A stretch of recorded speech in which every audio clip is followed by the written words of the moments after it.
Ahanania, ahia, ahia. As tar sands, the Alberta bitumen deposits are a vector for protest. As oil sands, they are hailed as vital to Canada's national interest. Environmental review of the Enbridge Northern Gateway and Kinder Morgan pipeline and tanker proposals to ship bitumen to offshore markets attract an incredible outpouring of passion and creativity.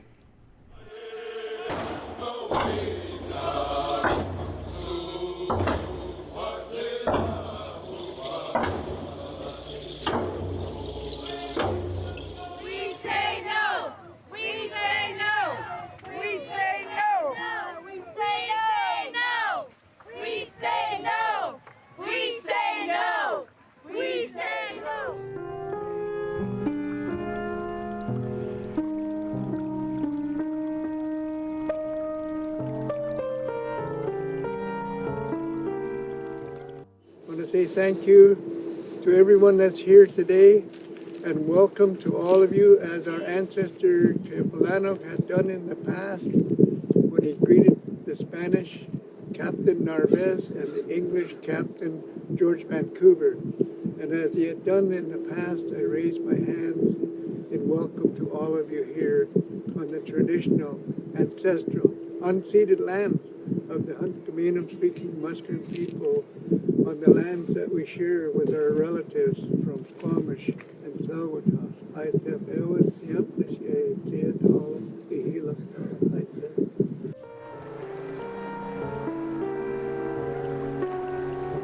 We speak, letting the language find our lips. We speak, letting the language find our lips. We speak, and the world comes alive. We speak, and the world comes alive. My name is Damien Timothy Christopher Gillis, and I grew up in unceded Kwakwaka'wakw territory in Campbell River. Je m'appelle Angèle Beausoleil, Angèle Marie Beausoleil. My full name is Lenora Angeles Calderon Angeles. Her name Savannah, I found out, comes from the Taino word of savanna, for like the rolling grasslands. When they were in New Zealand, and after a big coastal storm, all the other trees had been blown down, and the little shrubby, sturdy Nio trees were still standing, and so that's how they chose my name. My name in Kwakwaka'wakw is Quisalach, which means woman who travels far. Manuel Antonio Piña Balduquin. My name translated is Neve, daughter of the Kelly clan. Then I turned 13 and my grandmother gave me the name Ezekta. What we were wondering is what is lost in the translation between everything that is expressed around the pipelines and what makes it into the reports and the recommendations. The kind of conversations that Indigenous folks are having versus the kind of conversations that Canada is having with Indigenous people, right? What are the ceremonies that Canada is trying to have? Maybe this environmental assessment process, how do I understand it as a white Western ceremony? Because actually we are all fundamentally changed by coming into contact with that assessment process. We're looking at ceremony as a threat.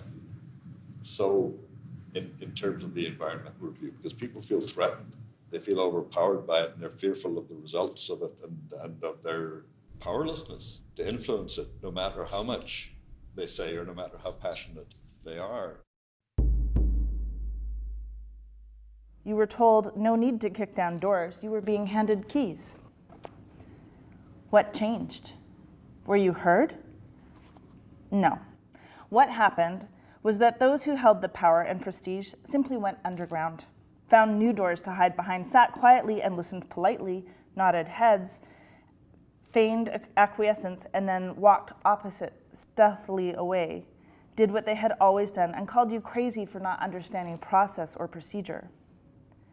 Those who were always in power and the tokens they have co-opted would keep you silenced. Aboriginal people are allowed to talk about spiritual matters. Unfortunately, that's all they're allowed to talk about. So the form of censorship is we can trot you out, do your little song and dance, say your little prayer, and now get along, now the big boys are going to play. So that whole concept of power and how censorship is used by saying you are allowed to participate in creating knowledge. The only thing is you're window dressing so we can validate that we actually connected with an Aboriginal person. And it gets to be this whole thing about those poor Indians, look what happened to them. And that doesn't do anybody one whit of good.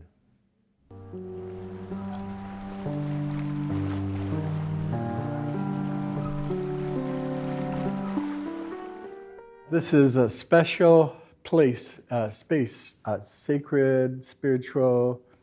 And so by intention, we need to agree every time we get together that that's what it is. Because if we can do that, we can begin to hear each other better, listen, talk more freely, open, honest, and really feel that we're contributing to something greater than just ourselves.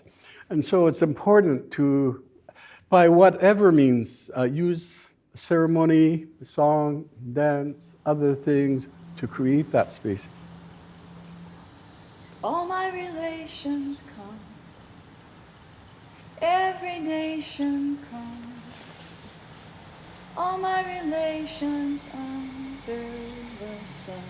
We are one. We are praying, come. We are praying, come.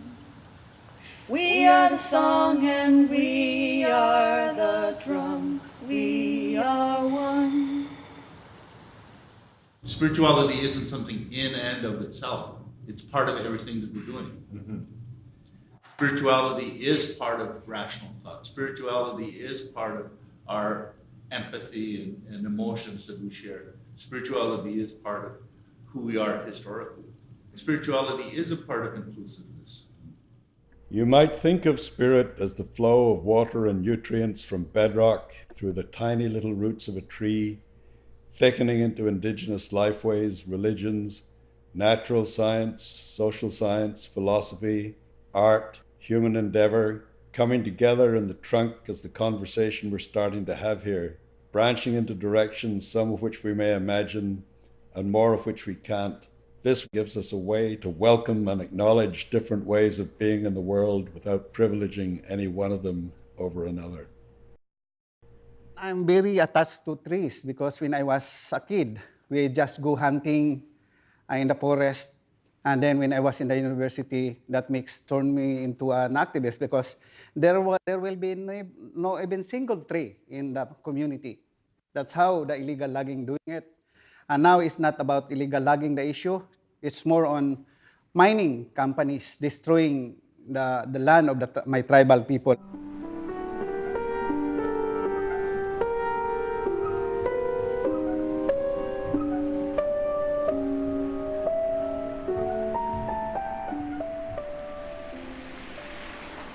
The downtown east side is a fantastic place. There's so much innovation happening here. The resilience of the people, you know, that they manage to still have a hope, you know, and they do from day to day. So people down here have fought long and hard for their access to water, for crab park, for their guerrilla gardens, for their spaces, for their food, for their medicinal plants. Directing questions to you people living on the downtown east side, rather than kind of what are we as human beings facing or dealing with. And I feel that that's one of the challenges of living in the downtown east side is when people come and it's kind of like singling out or kind of like it has a kind of paternalizing or labeling feeling.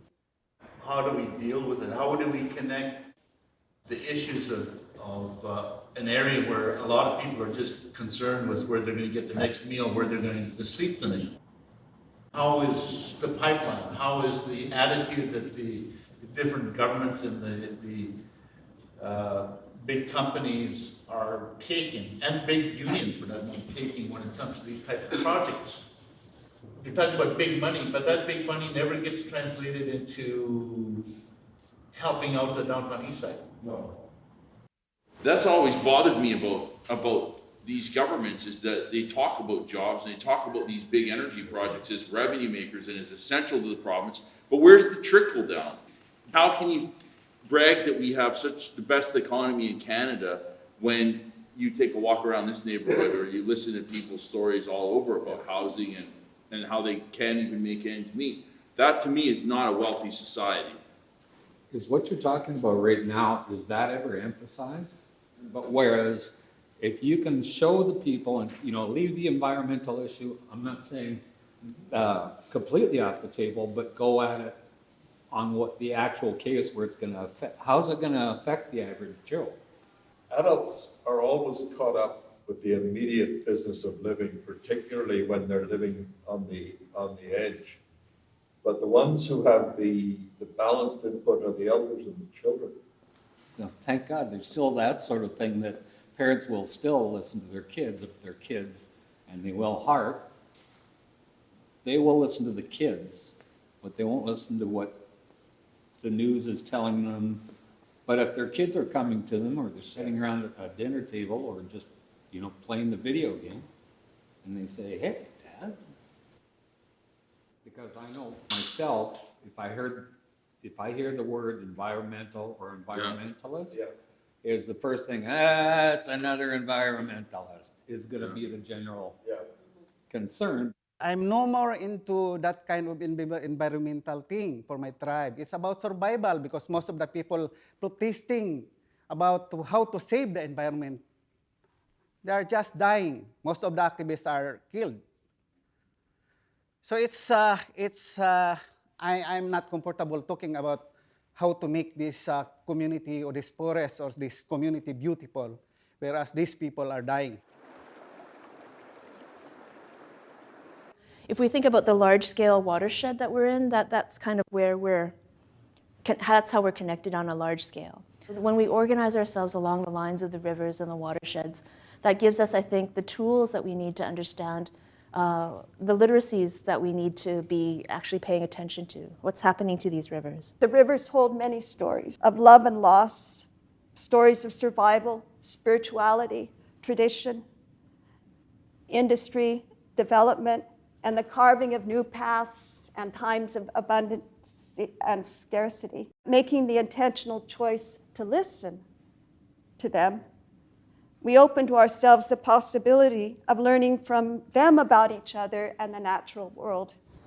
What will happen to our salmon, kelp seaweed, herring eggs, insects, birds, animals, and trees of every kind? As one guru said, we will never really know where the river wants to go. Scientists understand the nature of storytelling better than most of us, for they tell us stories about very small things like atoms that they've never seen, or happenings that are not happening now but took place a very long time ago, and persuade us to believe them. Whether we call them myths, whether we call them computer models, whether they're equations, whether they're parables, whether they're maps, are ways to point to more complex levels of reality. So these metaphors are not mutually contradictory, they're enriching true story. Which is it? I'm a linguist, and I've come to see language as a type of archive that records the thousands of years of relationship between people and place. Every place in this continent had a name and multiple names. Every place was in a relationship with the people who lived there and cared for it. I see our language as being the identity that defines who I am, who we are. Place names in my territory were given names in our language by my ancestors. A final example comes from the name Tenki, a part of the river in Hoyt. This word means to vibrate or to tremble. in reference to the amount of fish that were in the creek. When I get these translations and these little stories from someone like my grandfather, who actually stood there and felt the ground move and heard the fish in so great numbers flap their tail, to see the expression on his face adds a lot to that. Because I've never seen that in my life. Because if a spill does happen, the physical features of these places are going to change so much that we're going to be forced to change the names of these places because my language is so descriptive. It is unfathomable to comprehend this even happening. It is inevitable that cultures change over time, but these changes happen slowly. This would not be a small, slow change, an oil spill. This would be a catastrophic change for my people in the way that we speak our language, and it would change the way we teach the language to the new generations, all because of money.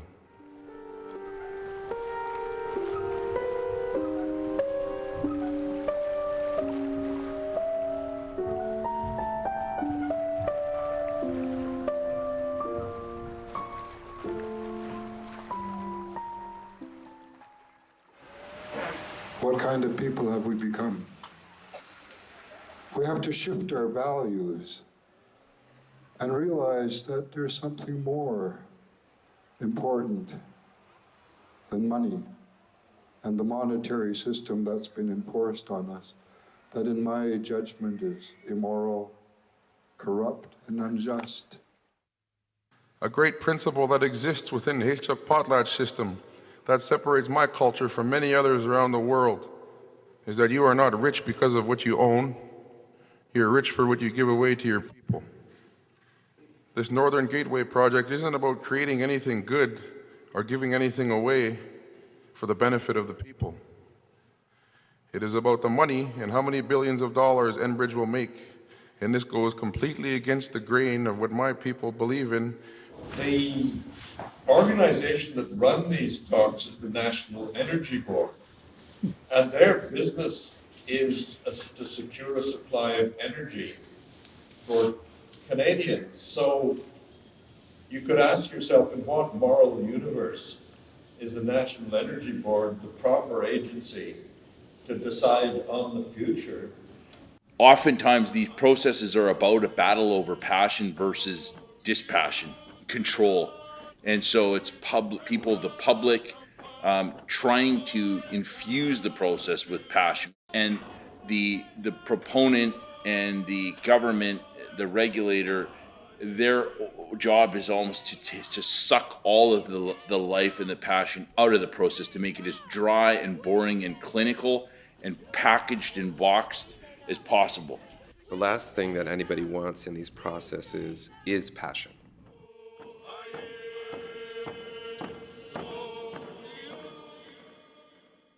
There are very, very narrow confines within which you're allowed to comment. For instance, the Enbridge pipeline review, we're not allowed to, and Kinder Morgan, we're not allowed to talk about climate change. We weren't allowed to talk about the tar sands and where the oil was going to come from. You weren't allowed to talk about the economics unless they were sort of the very narrowly defined economics of what is accepted around the pipeline and what value it brings to our economy. The advisory committee had recommended the wording that you see on the screen with societal, economic, spiritual, and cultural connections to the marine ecosystem. And when it was sent up to government, they took out the spiritual and sent it back to us. We were able to quiz the government and have them explain to us and say we didn't like the explanation, so we put the word back in it and sent it back up. And this happened a couple of times until they realized that we weren't changing our mind and identified that this spiritual connection with the marine ecosystem is very important, and it's not something that we're going to give up. If you are lucky enough to define the things you care about with the ocean, you know the values, the next thing is how do you really carry out the valuation? Because it's not a given, it's not trivial at all. So I care about spiritual values. How do I value them? That is another big challenge. Rashid and I have worked on 2 big projects looking at the potential economic impact of tanker spills. But at the point where we develop the proposal to do this research, there is a constraint, right? There's the constraint in terms of how much money and time do we have to do this. And that was where the first major narrowing down happened, is we have enough money to use existing data. So we narrowed it down to things like tourism and commercial fishing, and but that took this huge set of values and narrowed it down to a handful. Well, economic viability is in the literature, when you really look into it, really they're just looking at the money. Like the argument is that, especially in coastal-based community fisheries, it's not just about making money. It is about tradition. It is could be about food security. It could be about social dynamics, and there's a lot more to it, right? When the people who look at valuing ecosystem services, the ecologists and economists have found this work transformative, but they keep expressing their results in dollar equivalents, even though they hasten to add that these things are not for sale. But we're using dollars because spiritual values or spiritual dimensions are difficult to measure, if not impossible. Religious values are controversial or inappropriate in a pluralistic society. What we really want to do is influence decision-making, and decision-making respond to changes in dollar values. In terms of creating safe space, we also have to acknowledge not only do we come from different perspectives, but we are also part of a society that is principally gendered and racialized.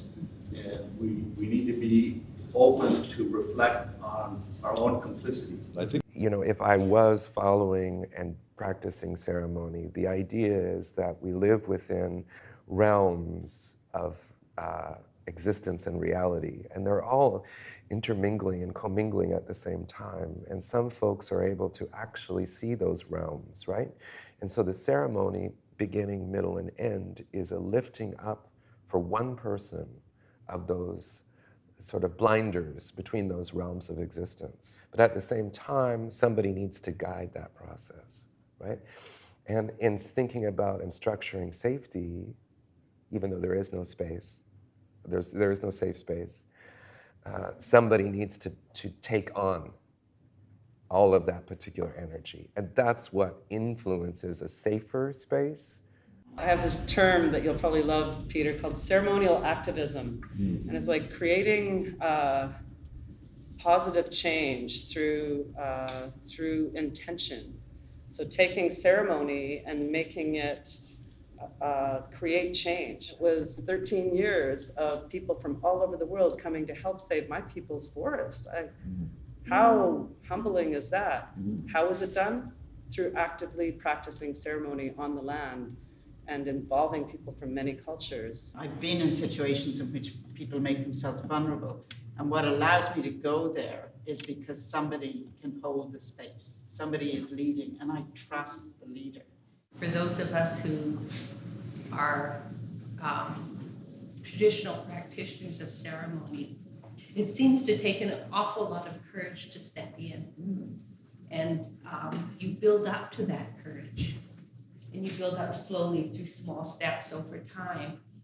And I think that's what it takes to be a performing artist who's engaged deeply with the politics of who they are and the time they're in. Somehow around the ceremony of eating and sharing food, we might relax anyway or be nourished, but that was a really generative process, breaking bread.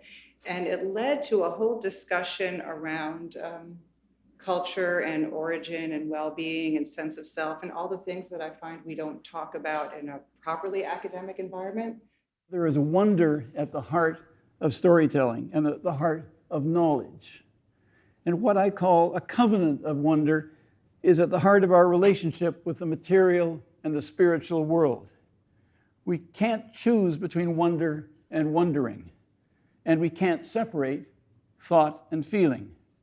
Have we forgot so much about the wonder of it all, the mystery of it all, that we got to be tuned in exactly and resolve things the way we want to resolve it? Or have we lost the ability to comprehend or try to comprehend those things that we cannot? The sense of wonder that you mentioned resonates quite significantly because I teach kids about the ocean and about fish every day, but it's not just salmon. It would be sea anemones and nudibranchs and all of these crazy.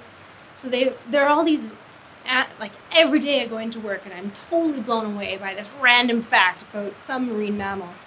It's an incredible alternative way of being in the world that I think would be a devastating loss. What we need to do is to empower ourselves and to say to the world, to others, we all have a voice. Hear me, see me. We're together, and we should be finding ways to make decisions that allow all of us to be comfortable that we're protecting those things that need protection and that the integrity of the environment will sustain itself through time.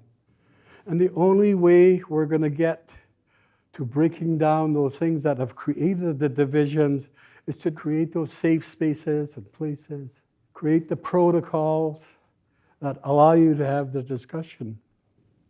To expand the perceptual scope of a review process, you would need to include people who speak for Indigenous spiritual values, beliefs, and commitments, people who speak for the citizens who are spiritual and non-religious, people who speak for eco-theology, eco-feminist theology, who look at our relationship to the planet as something that is a responsibility as well as a right.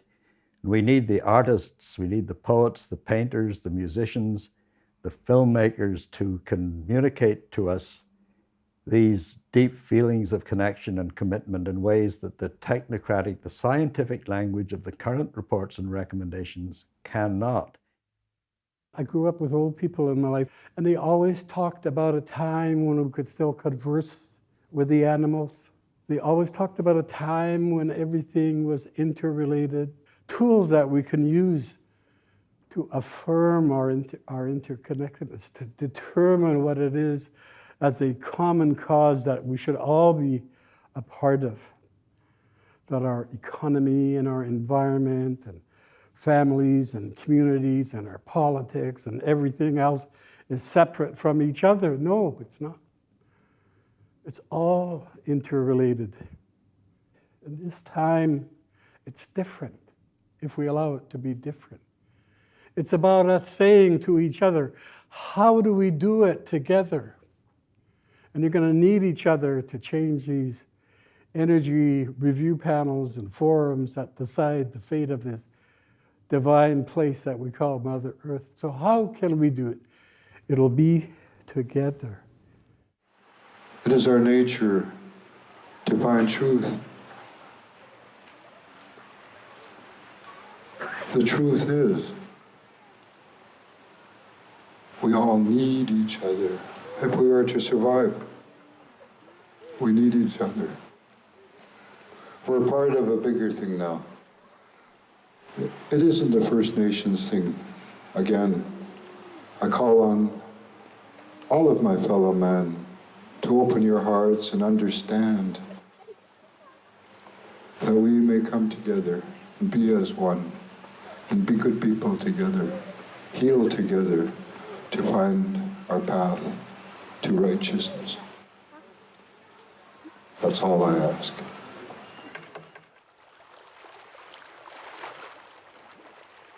We are standing strong, like a rock, like a stone.